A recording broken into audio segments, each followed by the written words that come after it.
చిటిగా 500 కావాలి. ఏ మచ్చా ఏం ఇంత దిగులు వాడవా మమత ఇంట్లో నుంచి నెరవేరారా? అలా ఏం లేదు మామ, ఒక 500 ఉంటాయి రా, అర్జెంటుగా కావాలి.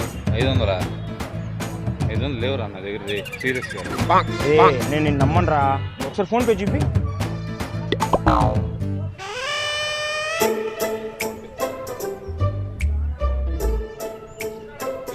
సర్వర్ డౌన్లో ఉంది. రే నెట్ ఆన్ చేయరా. నెట్ డేటా రీఛార్జ్ లేదురా. నా హాట్స్పాట్ ఆన్ చేస్తాం మావా, ఎందుకు?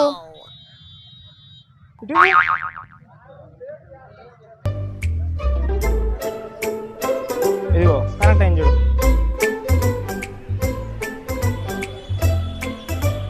ఇవ్వరా, దాన్ని చెక్ చేయడం ఎంతసేపు? మా 1000 రూపాయలు ఉన్నాయి కదరా. నాకు కాదురా, కరెంటు బిల్లు కట్టాలరా, మా నాయన ఇచ్చినాడు రా. నన్ను లేకపోతే నీకు ఈనారా రే. సరేలే మామ. 500 అంట. 500 నేను ఎందుకు ఇస్తా?